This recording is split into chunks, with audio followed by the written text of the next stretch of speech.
Boom! Greetings from YouTubeville. Once again, Danny Savage, hardest working YouTuber. That sounds funny, man. Hardest working draft guy. How does that sound? Nate Dogg in the house. Thank you for jumping in. Hardest working draft guy. I think that sounds better. Best be it end. Correct. Would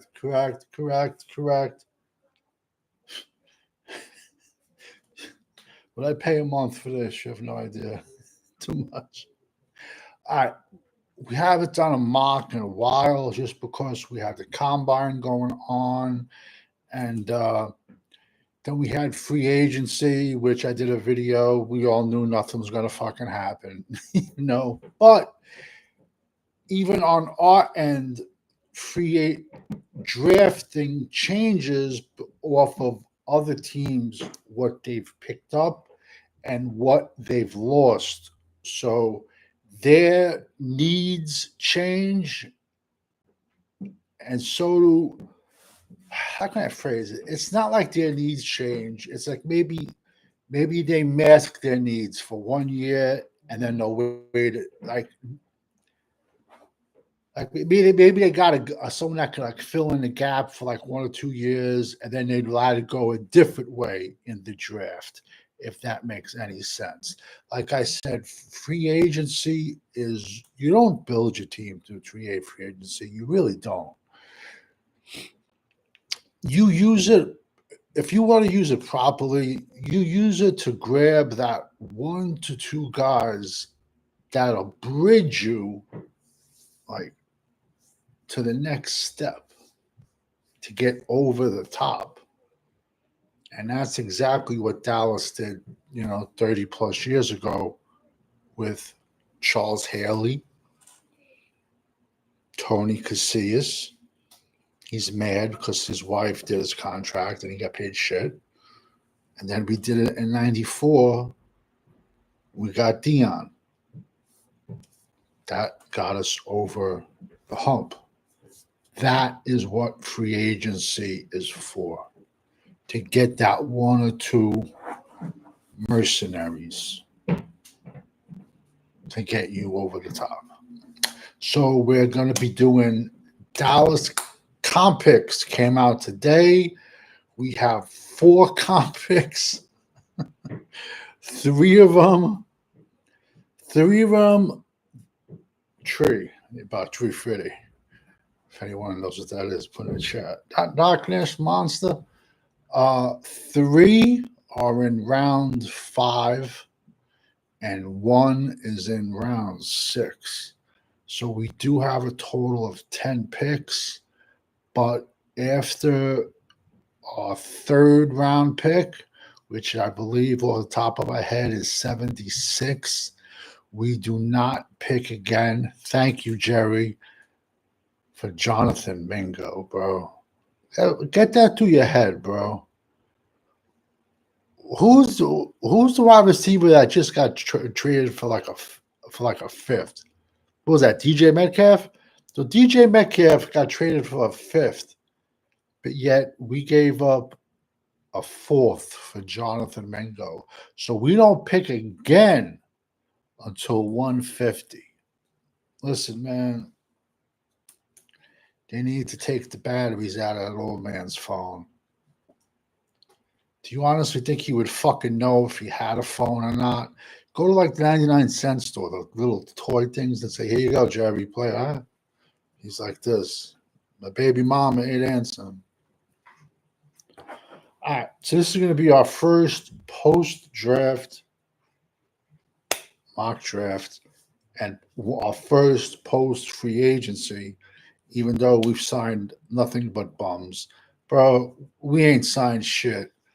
Some people are saying Solomon Thomas. Oh, my God. Oh, my God. He was a first-round bust. I think Sanford, out of Stanford. I'm just going off the top of my head, spitting facts, bro. First-round bust out of Stanford. San Fran, he was a high pick too. He did shit with San Fran. Then he went to the Jets, did shit. He sucks. I don't know why. Can't body, bro. Can't body. Somebody was saying last night we signed Robert Jones. I must have been confused because the only Robert Jones I know of is he played on the Dallas Cowboys back in the 90s, linebacker from East Carolina. He was a second round pick. Yeah, he was the second linebacker taken. The first linebacker taken in 1994's draft, I believe, was a local kid too, Mark D'Onofrio, linebacker. Uh, North Bergen kid, went to Penn State, got into major heat, bro. Yo, him and Joe Paterno were like they were battling always, man. Yo, Paterno always did though like his Italian Northeast kids. He did. He did. Joe Paterno's Italian. He's from Brooklyn, but he would go head and head with him. I never forget. There was a bowl game, bro. I guess kids are kids. You're partying.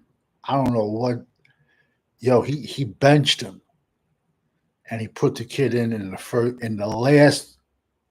fourth quarter. They put the linebacker in. The kid Mark D'Onofrio for Penn State, and he put up 3 sacks in the fourth quarter. Next 94 was the year, I believe it was. Mark D'Onofrio went 1. I'm talking about linebackers. And bro, I'm fucking pretty good, bro. I'm talking about a 1994 draft class.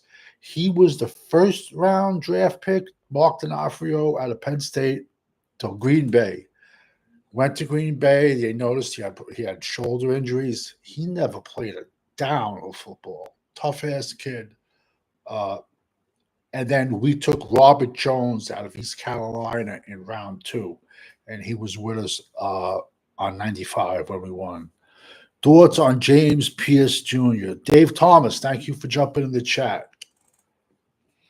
I love James Pierce Jr.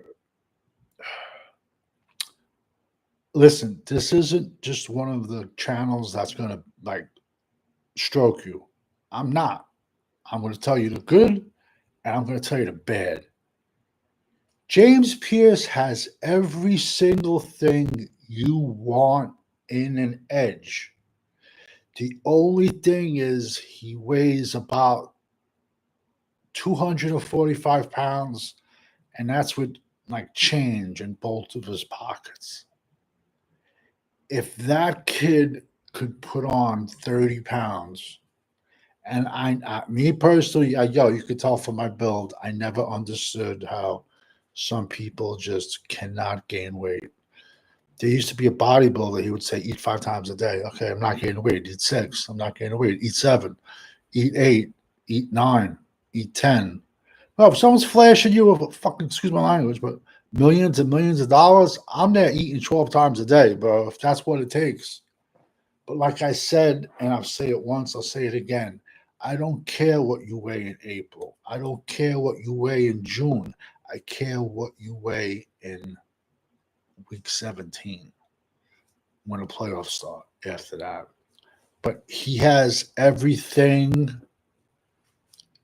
He's my number 2 edge. He's my number 2 edge, James Pierce. He just needs to put on weight. People are going to shit on him and say, oh, Tennessee rotates their defensive linemen a lot. Yeah, what's the big deal? So does Michigan. So does Georgia. So does Alabama. All these big schools, bro. Let's be honest. All these major Power 5 schools, they all have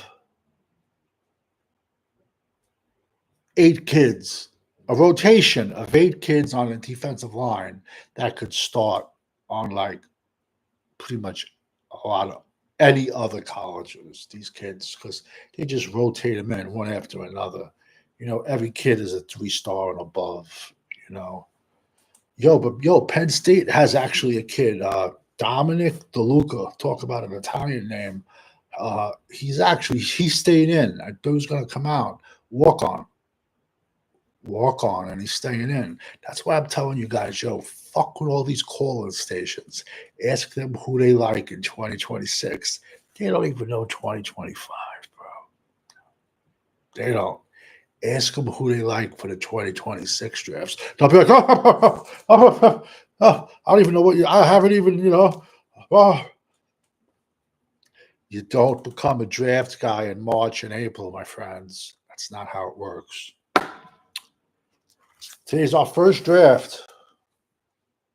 Post combine, post free agency.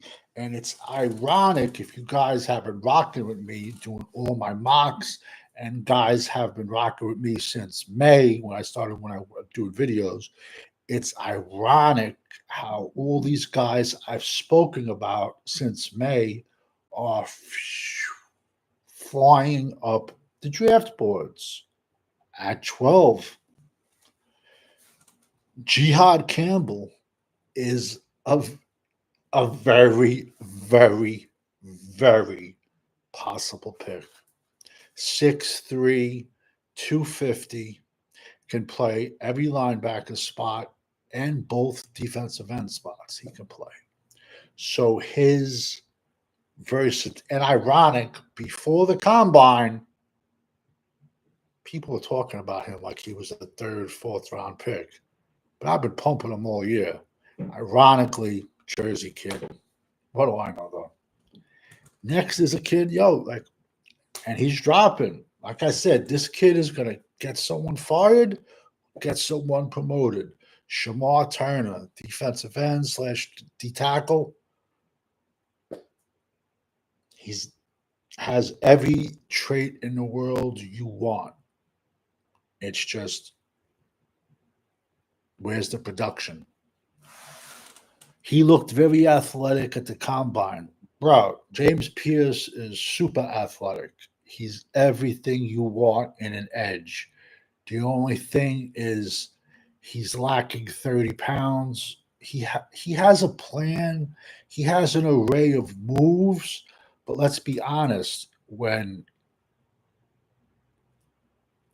he's very young also, too.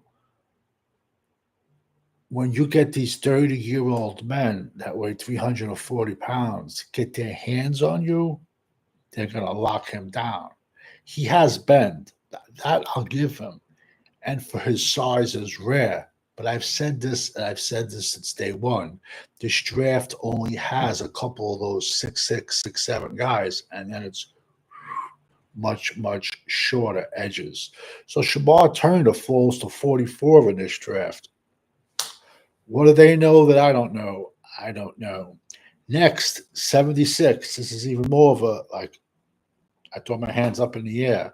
Wyatt Milun, tackle, West Virginia. I don't know. Did he beat somebody up?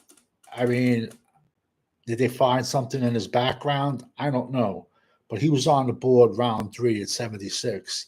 Yet he came into the season as a first rounder. Yet at the Senior Bowl, they had him play guard.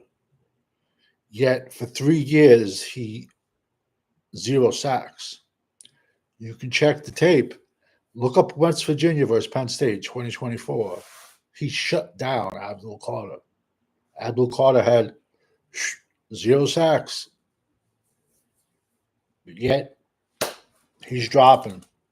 I don't know. Then again, these are just toys we play with. It is what it is. 150. How ironic. Billy Bowman Jr., safety out of Oklahoma. Go back to, bro, just check my channel. I did a video on him June, July. And what did I say?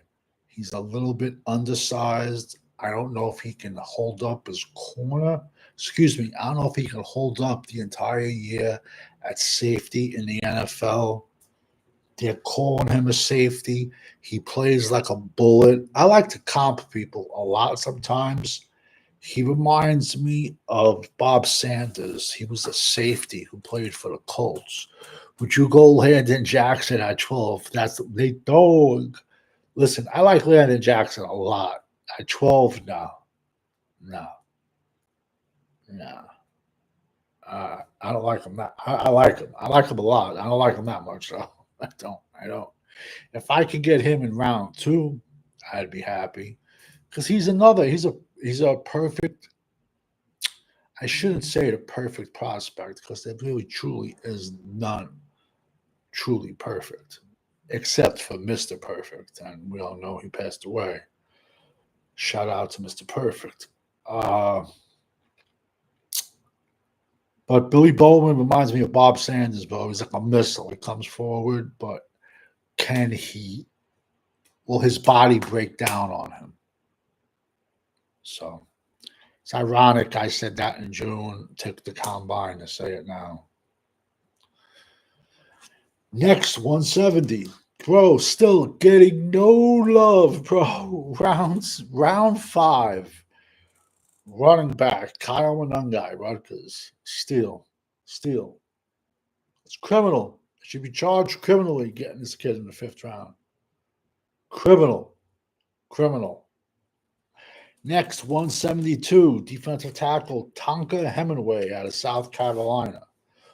Notice, like we're beefing up the interior of our defensive line. We don't have a defensive line. Golston signed with somebody last night. Bro, like, do you guys realize we don't have a defensive line? Our defensive line is Solomon Thomas, whoever sucks. Micah, I don't consider a full-time edge. Maxi Pad, Solomon Thomas.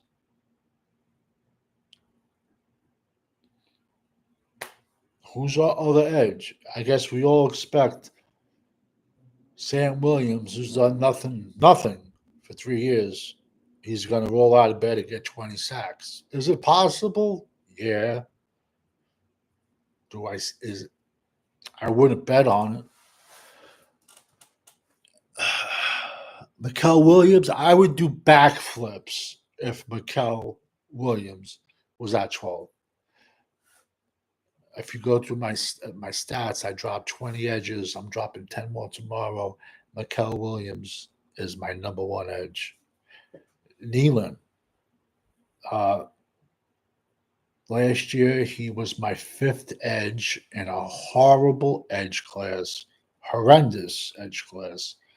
And I said it. He's a run stopper with 0 bend. And we overdrafted him. He wasn't no 2nd round pick. We overdrafted him, and we overdrafted Maris Leofau, all because we had no 4th round pick. Isn't that crazy how missing 1 pick can fuck up, excuse my language, can mess up an entire draft? Nealon is not an edge. He's not. He's a run stuffing. Like, I wouldn't be shocked they throw Nealon the 3 tech this year. But like I said, can we honestly count on Sam Williams? What has he done? Nothing. Plus, he's coming back from a knee injury. Plus, now he has to learn his. First of all, the kid don't look that bright to begin with, and that's not making fun of the kid. I'm not. But there's a movie out there, the program, a very good football movie, and then one of the stars is a kid, Alvin Mack, linebacker. He was fucking a beast. Great movie, the program. All the young cats here, I suggest you watch it. And Alvin Mack was the kind of dude that he was so good, they just passed him through.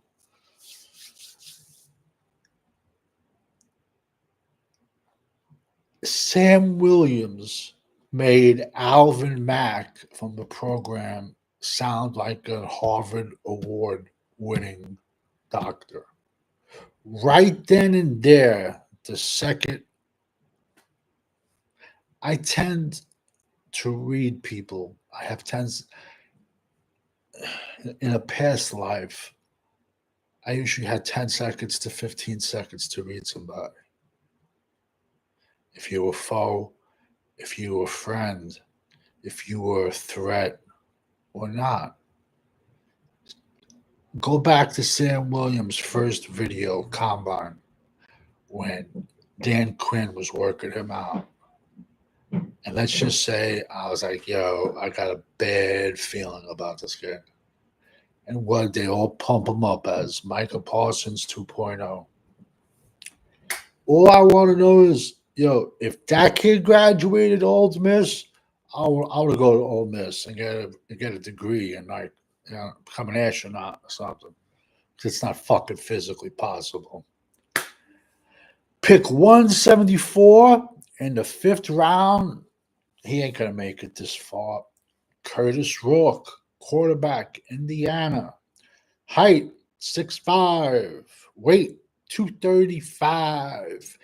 Comes from the MAC, where he threw for over 7,700 yards playing for Ohio. This is why I preach to you guys. 805 Vaughn, boom, in the house. Let's be honest, bro. Tuesday nights. What the fuck you all doing Tuesday nights? The MAC plays a lot of games on Tuesday, man.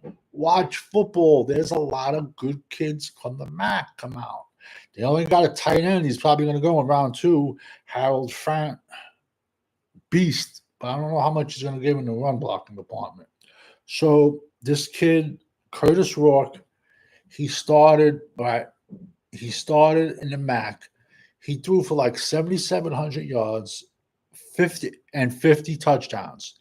Ran for another 1,000 yards, 13 touchdowns.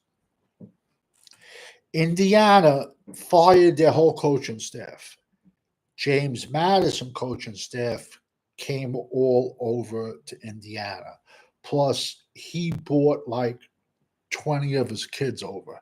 James Madison is actually known as the last chance U on the East Coast.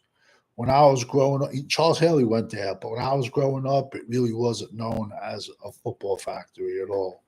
And David sent me a letter, and I have 0.0 athletic skills. They weren't known, but long story short, they all go to Indiana. This kid throws for 3,000 yards, 29 touchdowns, and 5 interceptions at Indiana. So I think he goes a lot earlier than the 5th round, I think, because I wouldn't be shocked if someone takes this kid in round 3, because it is such a below average draft at quarterback. It's a horrendous draft at quarterback. That's why this is also the draft to be perfect to move up. Round 6, ironically, check this out. Keandre Lambert-Smith, Auburn. I've been talking about this kid since June. No one's gave this kid a sentence anywhere. 6'1", 190. It takes, I told everyone since June, the kid has jets, and he can catch. It just takes the combine for him to run a 4.38. Now he's considered to be a 5th, 6th round pick. But if you listen to me, you would have heard that in June. So I've been saying that just June. He wasted 3 years at Penn State because he had a quarterback that could not throw him the ball. Transferred to Auburn, and a shitty Auburn team. And he pretty much eclipsed in 1 year at Auburn. He like pretty much did the same as he did at 3 years at Happy Valley. So, but it took the combine to tell you, not me. Listen, I watch football. Let's see. Yeah, Nealon's a 3 tech. What would you have done so far in free agency?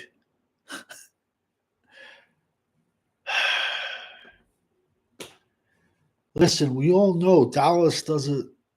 I did a video yesterday, like a goof video. I had my tin hat on. Dallas doesn't. Dallas doesn't do free agency. It's been a decade since we've given anyone a $10 million deal. And that was the guy Ken Hardy or whatever his name was, the defensive end out of Carolina that had the domestic problems. That was a decade ago. That was the last time we signed any free agent worth anything. We just don't. Why do you say we don't compete in free agency? Well, if you serve a shit product and you look out and there's 90,000 people in your stands, you go, wink, wink, we got them. The only way you're ever going to hurt the Joneses is in the pocket.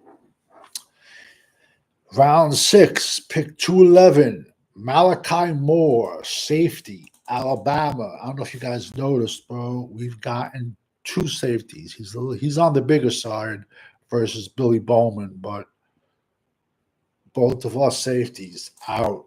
Don't want none of them. I'm surprised Donovan Wilson's not cut yet, but I see him getting cut. And Hooker, nah, he ain't it.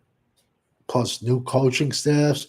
Let's be honest, bro. These guys, even Zimmer, now these dudes, unless they go out and draft, they're all still playing with remnants of Dan Quinn's dudes. These ain't none of their guys. Last pick, round 7, 249, Howard Cross Jr. the third. His dad played for the Giants. This kid, the reason he lasts this long, because of his height, or basically lack of it. He's like a fire hydrant. He's just a plug. He's like 6 foot, like 305. And wrestled, get low, you're not gonna beat him. And he's just there to clog the middle and to let your linebackers flow freely to the ball. So just do this again real quick. First mock draft, post combine, and free agency. Got Jihaad Campbell, round 1, Shamar Turner, round 2. I don't see that happening. I don't see him lasting to round 2. If he goes round 2, there's something fucking wrong, really. He must have something hidden in the closet. Even worse is Wyatt Mullins, round 3. Never going to happen. Never going to happen. But it is what it is. 150. Now we go 76. Now we have to wait till 150 again. Everybody, thank you, Jerry. Thank you. We have to wait till 150 again. We select safety Billy Bowman Jr. out of Oklahoma, who I told you is a missile, and he's undersized. But I said that back in June. Rutgers, Kyle Monangai. Then we got Tonka Hemingway. Kurtis Rourke, Kurtis Rourke, quarterback, Indiana. Then we got Keandre, Lambert-Smith, Malachi Moore, safety, Howard Cross, defensive tackle. If one mistake I did make in this, I would have got a second running back. So, hey, that's what we do with these. We play with them. But you see, I don't know if you've anyone have noticed. When I do a mock draft, I don't do trade backs. I'm not can't do trade back. Because you can manipulate these sites, I guess you want to call them, to make every draft look like, you're Jimmy Johnson. And that's just not realistic. Everyone shows, oh, look at all the stars I got. Yeah, you did 77 trades back. It doesn't count. Do trades happen in real life? Yes. You need 2 to tango, though. Honestly, though, as crazy as it sounds, this is the year to move up because it's a below average draft. In a prime draft, it's going to cost you more capital to move up. It is a below average draft. So if you're going to move up,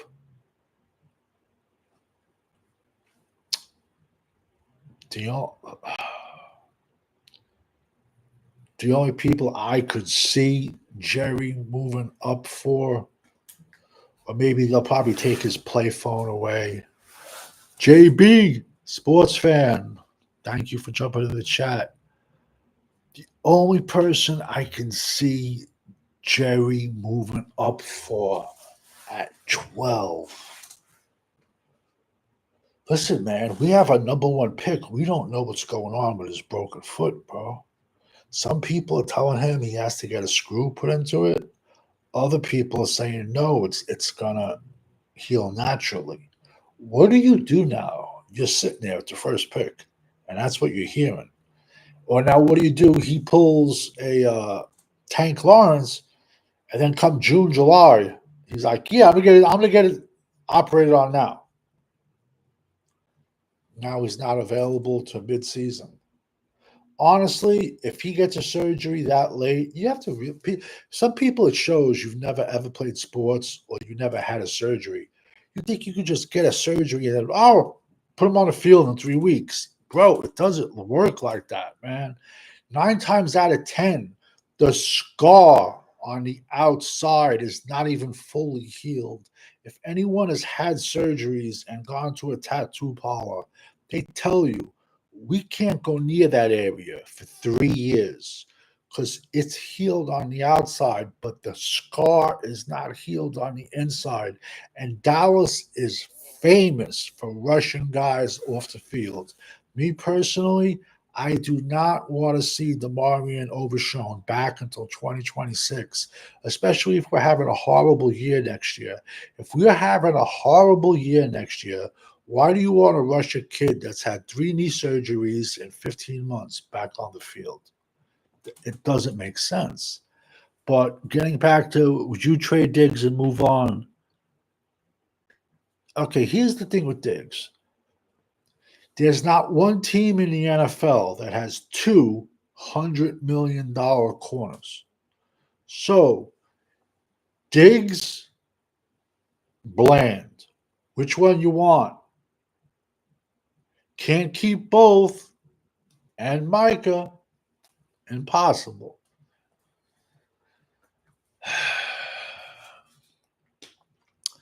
I also think, listen, Diggs went a lot downhill when we couldn't get to the quarterback.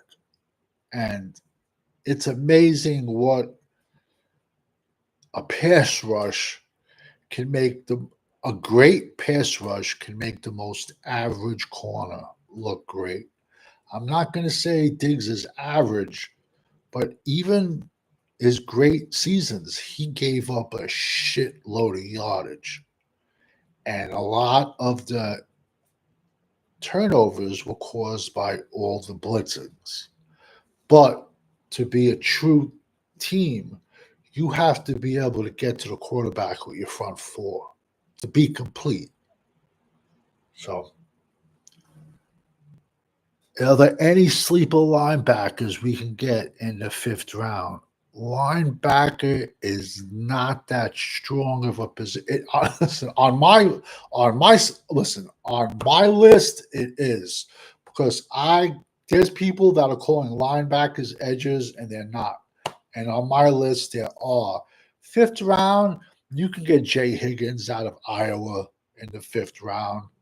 His only issue is he ran a slow 40. He ran a 4'8". Legit dude, tackling machine. Here's my deal on a middle linebacker. I would have loved to have known, because he had a bad knee, but I would have loved to have known what Sean Lee ran the 40-yard dash in, because I think we all could agree, Sean Lee was not the most athletic linebacker in the world. He just had it appear with film study, and he knew where to be. He knew what the offenses were calling. Now, I'm not saying Jay Higgins from Iowa is Sean Lee 2.0, but I damn know for sure this dude is a tackling machine. Then there's a couple of big ass safeties, like legit 6'3", 230. In my eyes, they're gonna be on my linebacker list. So they'll be like like I said, tomorrow I'll be done breaking down edges. Tomorrow's Wednesday. Thursday, I'll start breaking down the tackles. I should have that done by, like, say, Saturday, and then probably Sunday. Sunday, the beginning of my linebacker is going to be really, really strong, because what other guys are calling edges, they're not. They're linebackers. Would I trade Diggs and move up for Hunter?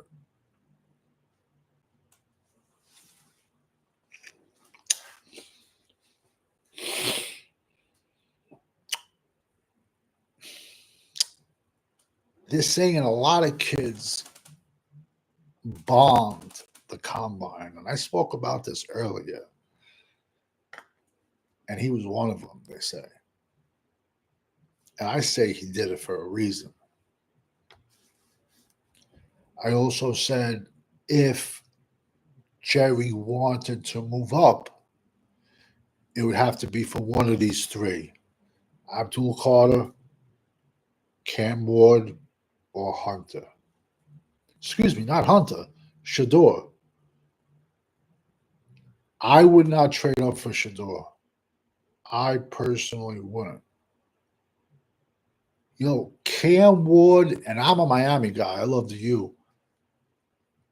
Bro, he'll make 30 the most perfect throws in the world per game. And then he's throwing 5 passes that are going back for touchdowns. And you're like, what the fuck were you thinking, bro? Like, decision making, you know what I'm trying to say? I don't know. There's always sleeper linebackers. There's a kid, I put him out there. He's in my sleeper list too. Dolak, I think his name is, out of University of Buffalo. He led the SCAA in the tackles. I don't know what part he is in my sleeper. Sean Dolak, I think. But he went to the same college, University of Buffalo, that Khalil Mack went to. He's definitely a sleeper. He ain't going to get drafted. He's the type of dude that's not going to get drafted, but some old school ass coach is going to look at him, see how he plays, his heart. He's going to probably have to, cut his teeth on special teams. And he's the type of dude, like, if I can comp him to, ironically, I think he still plays on the Bills linebacker Matt Milano. I comp him to him. So you can get, my specialty is day 3, because I'm going to be honest with you, day 3 is the core of your team. I'm being serious, man. That's the core. That's 4, 5, 6, 7. Back in the day, I was 4, 5, 6, 7, 8, 9, 10, 11. It used to be like 12 rounds when I was a kid. No joke. When I was a kid, it would be like 12 rounds in one day. It would start at 12 p.m. in Radio City Music Hall, New York City. People would be lined up outside, legit. 12 o'clock, bam, started. And it wouldn't get over till like 10 o'clock. 11 o'clock at night, it would get over. And you would still see fans there like last rounds, man. And it would be hilarious when the Jets would make horrendous picks, like when they took Kyle Brady over Warren Sapp. The Jet fans would go nuts. And when the Giants made shitty picks, bro, the fans were just, I'm a traditional kind of guy. I would like to see Radio City get it back, but I doubt it. They would put it out to like a bigger venue, like I guess they would have to do it to not coincide with like baseball or something like that. I guess they would, if they did the draft now, it would probably either be in Yankee Stadium or Giants and Jet Stadium if they did the draft here. Probably in metal. I can't be even fucking, excuse my language. I can't even believe they put a Super Bowl out there in the snow. That was horrendous. But what do I know? But they're giving all the other teams, I guess, a shot to make money. And, you got to spread the wealth. It is what it is. How do you feel about Kenneth Grant at 12? No, no, no, no, no, no, no, no, no. Now, if you're talking Mason Graham, yes, Mason Graham has been Michigan's best defensive tackle the last 3 years. When Mozzie Smith, aka Maxi Pad, was at Michigan, Mason Graham was a true freshman, and he was better than Maxi Pad. His tape, because I'm watching Maxi Pad, yet this other kid keeps catching my eye because the scouting order was Mozzie Smith, then the other kid who went last year, Jenkins. His father played for the Carolina Panthers and the Jets. So the pecking order was Mozzie Smith, Jenkins, Mason Graham, and Grant. Yet I'm watching all these four, but I see Mason, and I'm like, who the hell is this kid? This is 3 years ago. I'm like, who is this kid? I look him up, freshman. I'm like, fuck. I gotta watch this kid for 3 more years. The typical Michigan tackle is Grant is a very much larger person than Mozzie Smith. I call him Maxi Pad because he can't even stop a flow. He's a legit 6'4", 340, but he's a typical Michigan defensive line that, he pretty much just comes up, stands up, catches the block, and lets the linebackers go free. Now, Mason Graham, on the other hand, is like a bull in a china shop. He jacks you up. The kid's strength is ridiculous. He doesn't want to dance with you. You're a defensive lineman. You don't want to dance with the offensive lineman. He jacks him up. Boom. Gets off him. Gets upfield. And just as fast as he gets upfield, he can move laterally to the left or the right. So I'm watching this 3 years ago, and I'm like, who the fuck are these other guys, bro? And all the call-in shows, I said when they were taking Mozzie Smith, I said, hell no. I said Brian Burris from Clemson should have been the pick, defensive tackle. Ironically, Brian Burris, Clemson defensive tackle, went 3 or 4 picks after Mozzie Smith to the New Orleans Saints.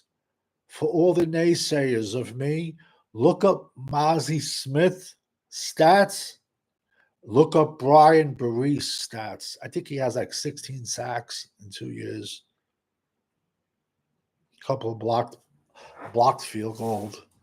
He's 6'6", 310. And honestly, he has the frame to move him to one. He was the number 1 recruit in the nation. I watched him when he was in high school at Maryland, but what do I know? Yeah, no.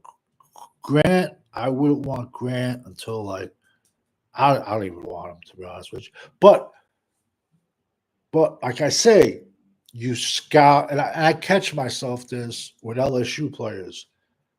You scout the player, not the helmet, because Aiden Hutchinson went to Michigan.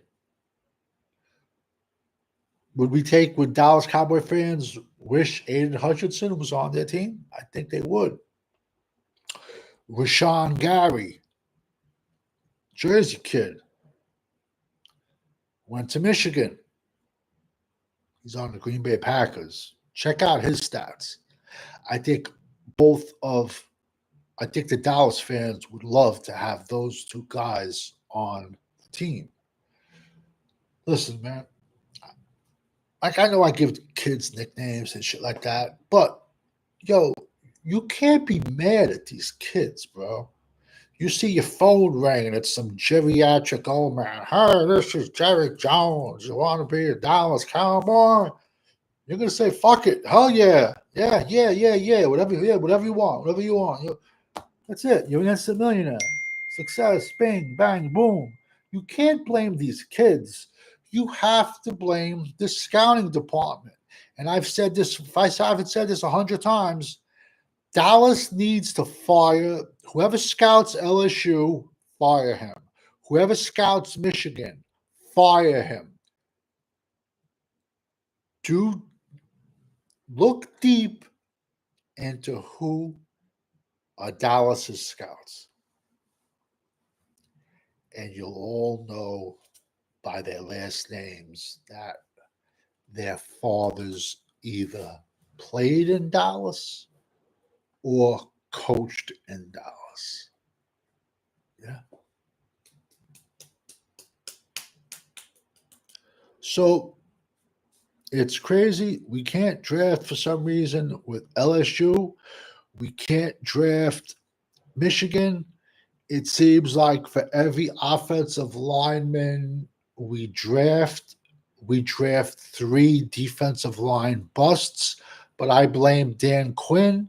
I think Dan Quinn set this team back about 5 years. Because if you look at Dan Quinn's 3 drafts, he drafted like 9 defensive linemen. There's only one still on the team. And we gave him $90 million yesterday. Not in my world. Osa's not a $90 million tackle. Not in my books. I'm sorry. I can get 1 million tackles in this year's draft. I could do Osa's job. Whatever. What do I know? Roger Staubach was a 10th rounder because of his military commitments. 100%, Dave. Dave, I've spoken about this 100 times. Roger Staubach went to the Naval Academy, served in Vietnam, came back, was a 27-year-old rookie. So I'm going to say that again for all the young cats. He was a 27-year-old rookie. Went to Dallas. Him and Landry kind of they butted heads because he wanted Craig Morton, then he wanted to go with a 2-back system. And basically the following years when he's 28 already. Staubach said, play me or trade me. Played him, they won. If Roger Staubach came into the NFL at 22, that's another ring. 100%, that's another ring. We've been cheated out of 6 rings. No, I take that back. We've got 3. We've been cheated out of 3. We got cheated out of Dallas and the Colts is another story, but if Staubach would have came in at 22, that's another ring. And 94 and 96 would have been 2 more rings if Jimmy Johnson would have stayed on. If Jimmy Johnson would have stayed on, Dallas would have won 5 Super Bowls in a row. And there's 8 to 10 more Cowboys in Canton. And it sucks because Jerry Jones could fuck up. Jerry Jones, I'm sorry, I curse a lot. Jerry Jones can fuck up a bachelor party to the Playboy Mansion. Seriously, he could. He'd be the one dude running late or forgets his passport or loses his luggage. I'd be like, fuck you, bro. I'm going in the Playboy Mansion for the bachelor party. It's the truth, bro. How do you fuck up a guy that just won 2 Super Bowls back to back? Egos, bro. Egos. Jimmy stays. It's 5 in a row. And Michael Irvin will tell you that, man. They'll all tell you that. 5. Troy Aikman retired because he basically was like, People don't notice Aikman played for Barry Switzer in college. What Aikman, I have no excuse my language, I have no idea why Aikman went to a wishbone, the option college, as a drop back passer. Don't ask me why. Ironically, Oklahoma was playing the U. Jerome Brown broke Aikman's leg. He went out, and then Barry Switzer helped Troy Aikman transfer to UCLA. Then, ironically, their careers come back together. But it's like Troy was just taking a beating, and they're putting shit around him. And he goes, this is not my, he goes, I'm not here to coach. I shouldn't be here to be a disciplinarian. And he was trying to as best he could. And Charles Haley even said, yo, if he don't do it, I'm going to do it because the people are messing with my money. Every team needs a Charles Haley. Remember that, man. But it's just sad that the fans have been, robbed of that. But that's why this is, I joke around with the Cowboy shit, but I'm a draft guy. This is a draft channel. I've done 5 32-team mock drafts. I'll drop one tomorrow. So that'll be 6. That's mock draft 6.0, 32 teams, 2 rounders. So I think tonight was 77 Dallas mock drafts I've done already. And it's amazing. All my guys are flying up the boards. And these are guys I put out in June. Every guy I've given you. You want to see books, man? I legit have 1, 2, 3, 4. I probably have 8 notebooks. I'm old school. I put shit on. I'm like, you put it on the hard drive, then it's gone, and you want to throw it, you want to punch it. You know what I'm trying to say? That's why you're the guru. Thank you, Robert. I actually got that. You know what? I got that nickname.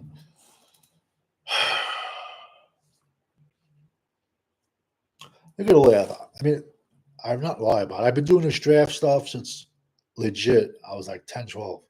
But the guru, I got the guru nickname. It was the year the Washington Redskins drafted RG3. Because the year they drafted RG3, they drafted Kirk Cousins in round 4 out of Wisconsin.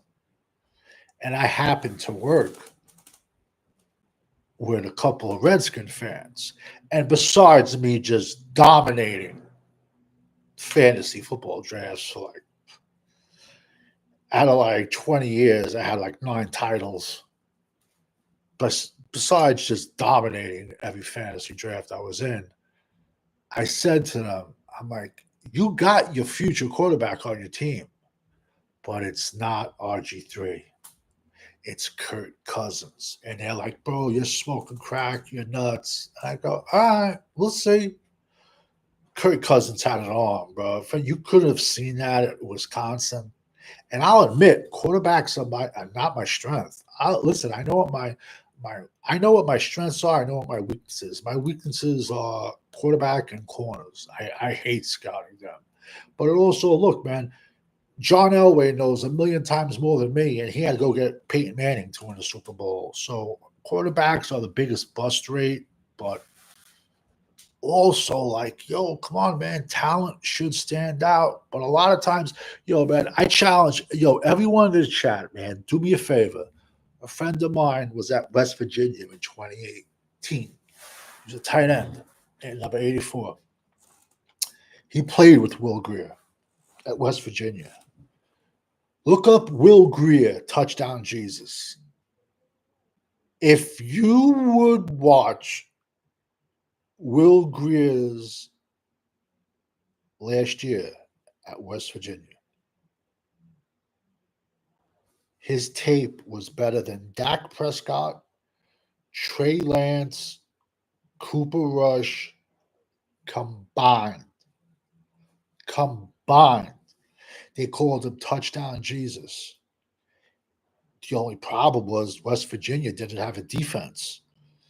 And they went out and played the midget, Kyle Murray, and they lost like 55-50 just because they just had zero defense.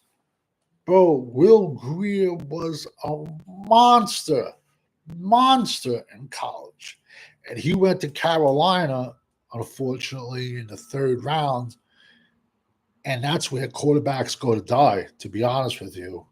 And to be honest with you, he's older. He was married with children in college. He originally started at Florida, and then he transferred to West Virginia. But I challenge anyone to watch his college tapes.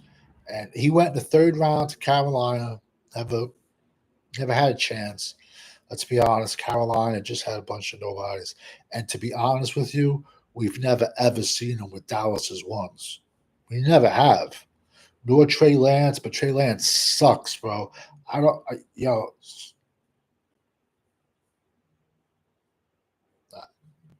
No, he ain't it.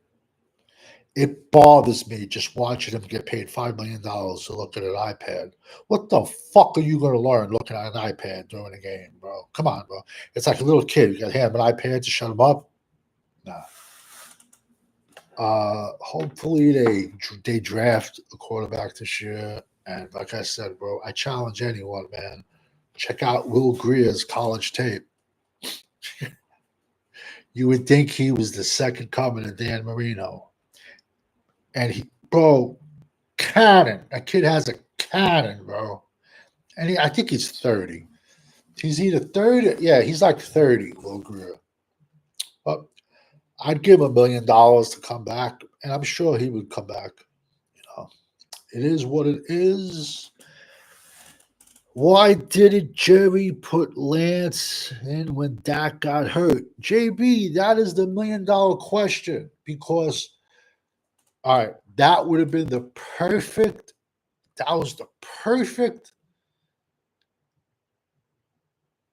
way to get Trey Lance in there. So Dak goes down. Okay, now we're going to put Trey Lance in. Perfect to audition him with all the ones. The reason he did not put Trey Lance in, because Trey Lance is such hot fucking garbage. He would have been throwing 5 to 6 interceptions per game, and everybody would have been roasting Jerry 1,000,000 times more for saying you gave up a 4th rounder for this fucking kid. Do you really think, JB, anyone in the NFL was giving up a 4th round pick for this kid? Yo, San Francisco shut the lights off early that day. We're going home. They laughed. They rubbed one out, opened up a bottle of champagne. Bro, they laughed their asses off, bro. No one was giving a 4. They're like, yo, we just fleeced Dallas out of a 4th for Trey Lance. He was their 3rd round pick, bro. And if you were wanting to fleece somebody, they would have put him at least quarterback 2. It should have been Purdy, Lance, and then Sam Darnold. He couldn't even beat out Sam Darnold. He was 3. And then the old man gets on the phone. Jerry Jones, I'll give you a 4. Yeah, no problem. Click. Now he's throwing 6 interceptions a game. All jokes are on Jerry. But he sits on the sideline with iPad in his hand. Jerry refuses to admit he's wrong. Jerry refuses to admit he ever made a mistake. That's usually how billionaires are. They think they're better than you and me. They like to talk down to people like us. My father used to have a saying, just because you got money doesn't mean you're intelligent. A million ways to get it, a million ways to lose it. But it's the truth. Jerry will never admit he's wrong. If the NFL allowed it, Jerry would coach. Jerry thinks he's fucking Al Davis. He legit thinks he could coach the team. if you people don't think that he's involved with personnel moves and says who starts and who don't, bro, you guys are smoking, bro. 100% he's involved. And when people don't play, do you think they knock on the coach's door? No. They go to Jerry. How many Dallas editions? Yo, I'll tell you something right now. If I see Dallas Hard Knocks this year, I'm not even going to watch a game. Hard Knocks equals like 2-15. That's the kiss of death. But how many editions of Hard Knocks have we seen? When someone gets cut, where do they go?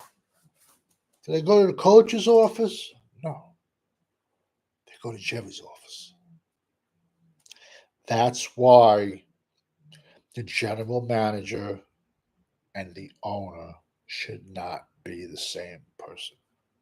How many years in a row did we draft injured linebackers in round 2?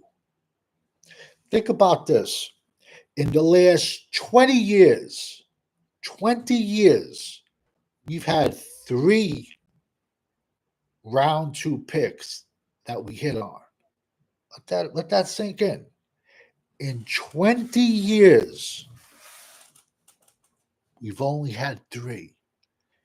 Diggs, Sean Lee, Tank Lawrence. The other 17 were all busts. But when you're the general manager and you're the owner, and you now would have to fear for your job that you're going to get fired, yeah, oh, he has a linebacker with a blown knee. Let's take him.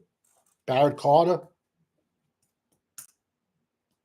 Sean Lee kind of worked out, kind of did it. He was on the field. He missed a lot of games, though. Jalen Smith, amazing. The kid ever walked again. Yet people want to shit on him. But that's Jerry. When you're not afraid of losing your job, you're going to take chances. First, if you're a GM and a guy says, yo, you got 3 years to get a winner, you're going to be a little bit more diligent doing your scouting. You're going to be taking your draft players up. You're going to be taking your draft a lot more serious. You can find it on YouTube.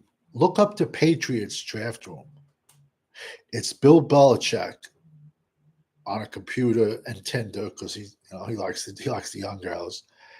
It's him and it's Bill Belichick, Robert Kraft, and Belichick's son in the war room. That's it. And I'm not saying that's the right way to do it because I want all my position coaches there. I want them to fight for players. I want my scouts there. I want them to fight for players. So I get it, man. You know what it is, man. And them idiots gave up a 4th rounder for Trey Lance. Thanks, Jerry. And the sad part, this is 2 years in a row. And then we give up a 4th for Jonathan Mingo. You tell me, how the hell do we give up a 4th for Mingo, but DJ Metcalf goes for a 5th? Can you please explain that to me? How? Because he looks at it as, what do I give a fuck? It's going to be 90,000 people at every preseason game. If you looked around the NFL during preseason games, there's lucky 10, 15,000 people in every stadium. No one goes to them. They don't. I'm just being honest. Dallas, there's 90,000 people in the stands every preseason game. Every home game is packed. What's his number one valued franchise in sports? What's his urge to win? There is no urge. Dallas is a brand. Winning doesn't count. It's sad, bro, and it hurts for me to say that, but I learned a long time ago I could be on the side of the road on fire, and the Joneses wouldn't stop and piss on me to put the fire out. I happen to be a fan, but the Dallas Cowboys are never going to pay my bills. So Jerry timing with these players and contracts are terrible. Yeah, it's the truth. It's sad, man. Why people excited about Will McClay resigning? Dave Thomas, I have no idea. I think Will McClay is overrated, but he's like okay. Well, I think McClay came here what 2016. I think 2014 or 2016. McClay came. I think 2016. So he's still living off the Zach Martin and Johnny Football. Okay, so we got coming up. This will be the 11th, I think. Will McClay draft. So in the last 10 years, we've got one round 2 pick to hit, which is Diggs. What happened with all the other round 2s? Listen, let's be honest. Dallas backs in to all their best players. Dak Prescott, they didn't want him. There was nobody left on the board. They tried trading up for 10 different quarterbacks, and there was none there. He legit was the last quarterback on the board. Backed into him. Do you think if Dallas knew that Micah was going to be this good, they would have traded back? No. They don't know how to build a team. You're telling me in 2016, you take Ezekiel Elliott over Jalen Ramsey? For the last 5 years, Zeke's been running like he took a shit in his pants. Right now, Jalen Ramsey is the highest paid corner in the NFL. So who's had more longevity? Who's had a better career? And we all know, besides Philadelphia and besides a rejuvenated Derrick Henry and at Baltimore, this is a running back by committee league. But what do I know? Not signing any serious veterans, free agents, puts a little too much pressure on the younger kids getting drafted. But that's my personal opinion. Now, listen, I agree with you 100%, but once you get drafted as a Cowboy, you get anointed a star. Let's be honest. We go into the draft with so many needs. The other 31 teams know who we're going to pick. So okay, perfect example, Tyler Guyton. Tyler Guyton knew he was fucking left tackle from day one when he got drafted. We had nobody else. Because Dallas, and this is why Troy bitched and he left. He goes, I'm not giving my body up for this. This is not my standard. Dallas, and I'm going to say this, man, a lot of the content creators, they anoint every draft pick. Every free agent signing, there's a video. You don't hit on everybody, bro. But they anoint every pick a starter, a star. And once you get here, you are a star. Let's be honest, bro. You're on the Dallas Cowboys. Would you rather play in Cleveland? Dudes there want to hang themselves, man. Listen, man, I blame McClay for the Mingo deal. Jerry wouldn't know him from a hole in the wall. Yeah, I said that. Because they said Jerry did the Trey Lance deal on his own. So that was my bitch. My bitch was who can we blame Mingo on? Steven and McClay, I guess. Also, I think too, I'm going to be honest with you. I believe what Michael Irvin said. Jerry wanted Prime, 100%. 100%. Jerry wanted Deion as a coach. I believe that 100%. And there were people in there pushing for him. Because let me ask you a question, man. And it's out there.